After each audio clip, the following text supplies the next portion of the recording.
नमस्कार, स्वागत है आपका आईटीपी न्यूज में। मैं हूं आपके साथ महिमा। तो आज हम बात करने वाले हैं, जैसे कि झारखंड की राजनीति में लगातार उथल-पुथल तेज है, वहीं अब हेमंत सरकार को गिराने की साजिश के पीछे महाराष्ट्र के कुछ नेताओं का नाम निकलकर सामने आ रहा है। इसी मुद्दे पर चर्चा करने के लिए मेरे साथ मौजूद है अमन सर। मैं आपकी राय जानना चाहूंगी कि अब महाराष्ट्र से खेल रचा जा रहा है। देखिए बिल्कुल, ये तो पत्ते पूरी तरह से खुल चुके हैं और सब कुछ सामने निकल कर आ गया है। और क्योंकि बीजेपी पहले पूरी तरह से ये कह रही थी भाई हमारा तो जो भी चल रहा है पूरा मामला, इसमें हमारा को लेना देना है ही नहीं, आप तो झूठे आरोप हमारे ऊपर लगा रहे हो। बाबूलाल मरांडी जो पूर्व सीएम भी रह चुके हैं झारखंड के, वो निकल कर सामने आए, उन्होंने प्रेस कॉन्फ्रेंस की और ये कहा कि भाई हेमंत सरकार अपनी नाकामी छुपाने के लिए कहीं ना कहीं हमारे ऊपर आरोप लगा रही है, हमारे ऊपर कहीं ना कहीं जो है झूठे जो है केस जो इस तरह बनाने की कोशिश कर रही है, क्योंकि हम तो इस मामले से बहुत दूर है, हमारा तो इस मामले से कोई लेना देना है ही नहीं। लेकिन उसके बाद जब पुलिस ने तफ्तीश की और लगातार जिस तरह के फुटेज सामने आए कि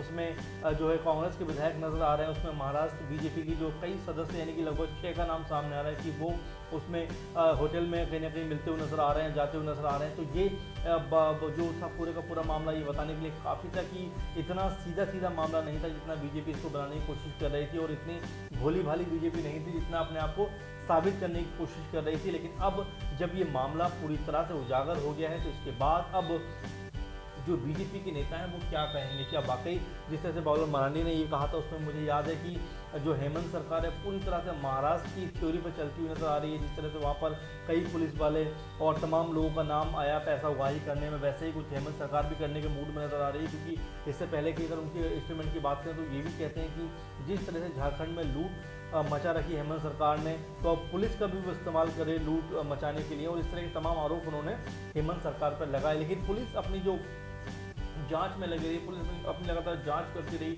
उसके बाद जो नाम सामने आया और फिर दिल्ली में भी जिस तरह से फुटेज सामने निकल कर आया, उसने कहीं ना कहीं साफ कर दिया कि अब ये मामला पूरी तरह से क्लीन है। और इसमें पता ये चल रहा है कि बीजेपी के लोग कहीं ना कहीं इन्वॉल्व थे, कांग्रेस के जो एमएलए थे वो इसमें इन्वॉल्व थे। तो कई चीज़ों की मिला जुला कर कहीं ना कहीं तस्वीर सामने आई कि ये सब लोग जो है हेमंत सरकार को गिराना चाहते थे, हेमंत सरकार को जो सत्ता से उखाड़ फेंकना चाहते थे। और सबसे महत्वपूर्ण बात यह है कि जिन जिन राज्यों में बीजेपी को हार मिली है, यानी कि जिन राज्यों में बीजेपी सत्ता से बाहर हुई है, मध्य प्रदेश का बेस्ट एग्जांपल है। वहाँ पर जिस तरह से हार हुई शिवराज सरकार की, तो वो शायद पचा नहीं पाए। उसके बाद वहाँ पर पूरा सत्ता का खेल रचा गया और शिवराज सिंह चौहान एक बार फिर वहाँ पर सीएम बन गए।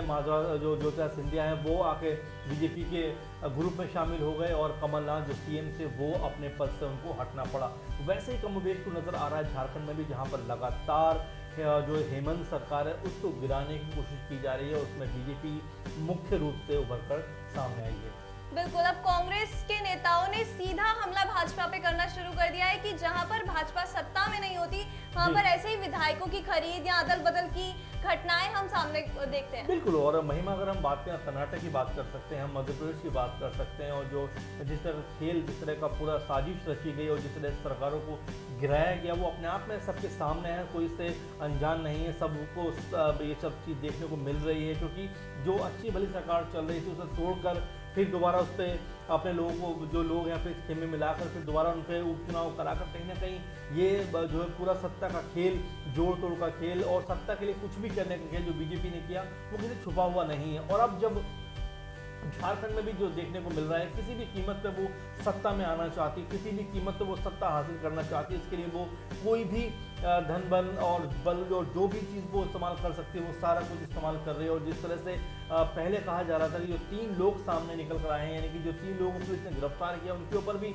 सवाल उठाए गए कि क्या ये लोग खरीद सकते हैं, इनके पास तो पैसे भी नहीं है, गरीब तबके से आते हैं, ये कहाँ इस सब में शामिल हो सकते हैं। लेकिन उसके बाद जिस तरह से उनके पीछे यानी पर्दे के पीछे की जो कहानी थी, जब वो निकल कर सामने आती है तो पता चलता है कि बीजेपी इस पूरी साजिश के पीछे है। कहीं ना कहीं बीजेपी ने पूरा खेल रचा है, और 6 उनके जो है एमएलए का जो फुटेज सामने आ रहा है, वो भी जो उनके नेता उनका फुटेज सामने आ रहा है कि कहीं ना कहीं वो भी इसमें शामिल हैं, शरीक हैं, तो क्या वो अपने आप को इससे अलग कर पाएंगे? क्या वो बयान देकर ये कहेंगे कि हाँ हमारे इससे कोई वास्ता नहीं है? क्योंकि जिस दिन ये मामला निकल कर सामने आया उस दिन बाबूलाल मरांडी ने काफ़ी ज़ोर शोर से ये बात कही थी कि उनका इस मामले से कोई लेना देना नहीं है। लेकिन अब जब सबूतों की जो है कहीं ना कहीं सबूत निकाल कर पुलिस लेकर आ रही है और उनको टेबल पर रख रही है, तो अब ये मुश्किल हो रहा है बीजेपी के लिए बचाना खुद को कि वो इसमें इन्वॉल्व थी और लगातार वो इससे इनकार करते रहे। लेकिन अब ये काफ़ी हद तक साफ होता चला जा रहा है अगर पुलिस के एंगल से देखें तो, कि इसमें कहीं ना कहीं बीजेपी का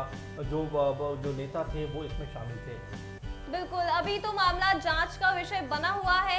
अब देखना होगा कि झारखंड की राजनीति का ऊँट किस करवट बैठता है। आपकी क्या राय है, हमें कमेंट बॉक्स में कमेंट करके जरूर बताइए। फिलहाल के लिए इतना ही। ज्यादा जानकारी के लिए बने रहिए हमारे साथ।